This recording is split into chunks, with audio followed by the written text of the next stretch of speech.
I didn't even want to go to sleep. The nightmares were so bad.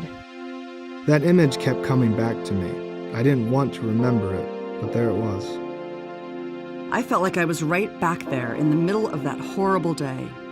The smells, the sounds, it was so real. I tried to go grocery shopping, but I couldn't be around all those people without seeing the exit. These are the voices of post-traumatic stress disorder, or PTSD. Almost everyone lives through something traumatic at some point in life. Most people have a lot of distress right after a trauma happens, but begin to feel better over time. For other people, the distress sticks around, and they begin to have symptoms that really affect their lives. For these people, it is almost as if the trauma is still happening, all the time, everywhere, long after it has passed. I know, one of these voices is mine. What do we mean by trauma? When we're talking about PTSD, a trauma is a horrible experience where you might have felt afraid for your life, or you were injured physically or sexually, or were afraid you would be. You can also witness a trauma or hear about it happening to someone you care about. First responders, medical people, and clergy can also experience trauma by hearing others talk about it.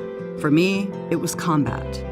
I saw some really horrible things, and I often thought I might be killed.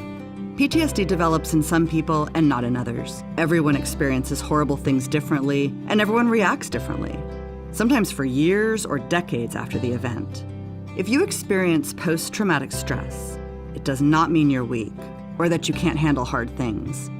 It may make you feel weak or unsafe, but a lot of strong, brave people are affected by PTSD. And it is treatable.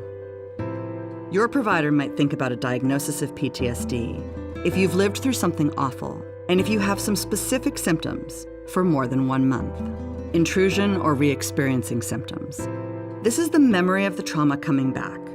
It can show up as unwanted memories, nightmares, flashbacks, or feeling horrible after being reminded of it. For me, I kept seeing this one image of a Marine who had just died, and that memory haunted me. Avoidance symptoms. People go out of their way to avoid anything that reminds them of what happened. Some people avoid things like thinking about the trauma. Others avoid people or places or anything else that makes them remember. I couldn't deal with crowded restaurants or movie theaters. I felt unsafe there, so I stayed away, and it affected my family life a lot. Negative changes in thoughts or feelings. This can seem like depression or thinking I'm not safe. I felt sad and didn't feel interested in the activities I used to love. I isolated myself. Other people feel self-blame or might not remember the event well. Some people feel numb or disconnected. Changes in reactivity or arousal. This means your body reacts to things much more than it used to. You feel irritable. You might take risks or act self-destructive. A lot of times you have trouble concentrating and you're always on guard. I was jumpy and loud noises really startled me for a while. I also couldn't sleep for months after coming home and had to take medication.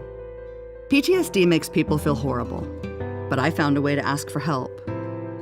I learned there are several treatments proven to work for combat veterans like me, as well as for survivors of all other types of trauma. These therapies have names like CPT, PE, and EMDR, and they help people get through the trauma by learning to change how they think and feel about it. I was able to get back to living. PTSD is challenging, but there is hope. Talk to your doctor and get some help because treatment works. People can learn to live again. I know. I did.